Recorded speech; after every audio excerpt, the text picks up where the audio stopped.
মানুষের জীবনটা একটা রঙ্গমঞ্চের সমান। সেই মঞ্চে পুতুল নাচের পাত্র হয় মানুষ, কিন্তু কে নাচায়?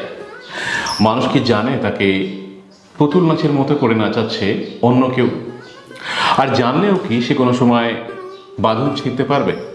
নাকি জীবন পথের রঙ্গমঞ্চে পুতুল নাচের পুতুল হয়েই কাটিয়ে দিতে হবে তাকে? মানব জীবনরূপী এই রঙ্গমঞ্চে পুতুল নাচ খেলার গল্প বলেছেন আমাদের মানিক বন্দ্যোপাধ্যায় তার পুতুল নাচের ইতিকথা উপন্যাসে। উপন্যাসের পটভূমি গাওয়াদিয়া গ্রাম। গাওয়াদিয়া গ্রামের ছেলে শশী উপন্যাসের প্রোটাগনিস্ট, নায়ক। গাঁয়ের ছেলে হলেও সে শহরে লেখাপড়া শিখে ডাক্তার হয়েছে, নিজ গাঁয়ে প্র্যাকটিস শুরু করেছে। তার জীবন, সেখানকার মানুষের সঙ্গে সম্পর্ক, জীবনের প্রতি তাদের যে দৃষ্টিভঙ্গি, এসব ঘিরেই আবর্তিত হয়েছে পুতুল নাচের ইতিকথা উপন্যাসের গল্প। মানিক বন্দ্যোপাধ্যায় শশীকে দেখিয়েছেন মনস্তাত্ত্বিক দ্বন্দ্বে ভোগা এক তরুণ, যে কিনা প্রতিনিয়ত তার নিজের মনের সঙ্গে যুদ্ধ করে যাচ্ছে। ইগো, সুপার ইগো, এদের যে দ্বন্দ্ব, সেই দ্বন্দ্বে পড়ে দিশেহারা হলেও শশীর মূল লক্ষ্য কিন্তু এই গ্রামেই বাঁধা। আর সেই মূল উৎপাদন করবে কে? বরঞ্চ কুসুম, মতির মতো চরিত্ররা সেই মূলকে আরও গভীর প্রতীত করে। এদের কাউকে আশ্রয় করে বাঁচতে চায় শশী, কিন্তু কাকে? হয়তোবা মতিকে। কিন্তু হঠাৎ করেই শশীর কলেজ জীবনের বন্ধু কুমুদ যখন মতিকে বিয়ে করে দূরে কোথাও নিয়ে চলে যায়, তখন শশীর একটি পার্মানেন্ট আশ্রয়ে ছিন্ন হয়ে যায়। মতিকে পাওয়ার জন্যে সে এতটাই উতলা হয়েছিল যে সে ভেবেছিল সে নিজেই মতিকে বিয়ে করে অন্য কোথাও নিয়ে চলে যাবে। এ কথা যখন সে কুসুমকে জানায়, কুসুম তা হেসে উড়িয়ে দেয়। কুসুম এক রহস্যময় মানবী। তার কাছে শশী পরোক্ষভাবে পরাজিত হয় সবসময়। মতিকে হারানোর ভয় কি কিছুটা প্রশমিত হয় কুসুমের মাঝে? কুসুম কি চায় শশী সেটাও বুঝে উঠতে পারে না।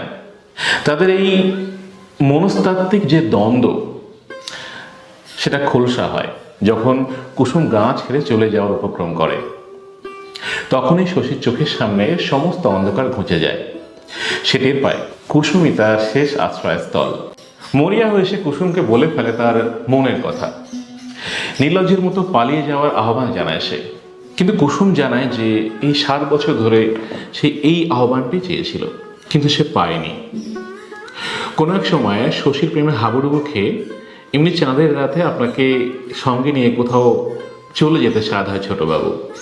এই কথা বলা কুসুম এবার তাকে নির্দ্বিধায় প্রত্যাখ্যান করে, কারণ দীর্ঘ 7 বছরে কুসুমের ভালোবাসার ফুল শশীর অনাদরে, অবহেলায় একেবারেই ঝরে যায়।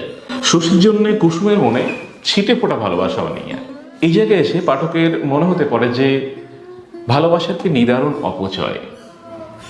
শুধু মনোগত যোগাযোগের অভাব বলে আজ এই অকৃত্রিম, অস্বীকৃত ভালোবাসাটুকু প্রস্ফুটিত হতে পারল না।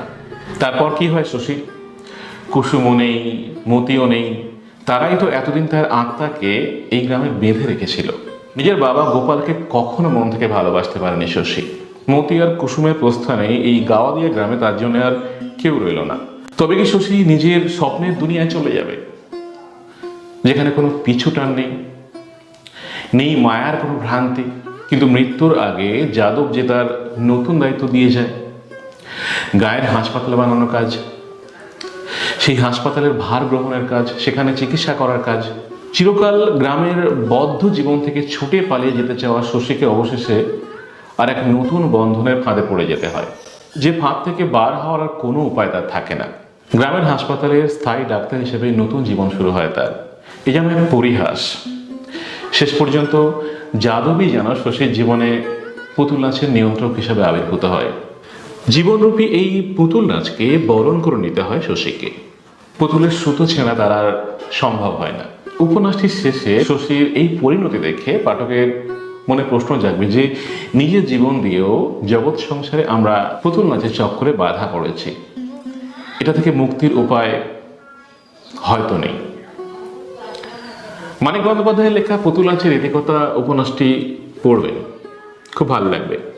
আমি সংক্ষিপ্তভাবে এর গল্পটা বলার চেষ্টা করলাম, আশা করি আপনাদের ভালো লাগবে। আর যদি ভালো লাগে তাহলে আমরা এই চ্যানেল অন্বেষণকে সাবস্ক্রাইব করতে ভুলবেন না, লাইক দিতে ভুলবেন না। যদি কোনো ওপিনিয়ন থাকে কমেন্ট বক্সে অবশ্যই লিখে জানাবেন। সবাই খুব ভালো থাকবেন, দেখা হবে আগামী ভিডিওতে। Thank you very much.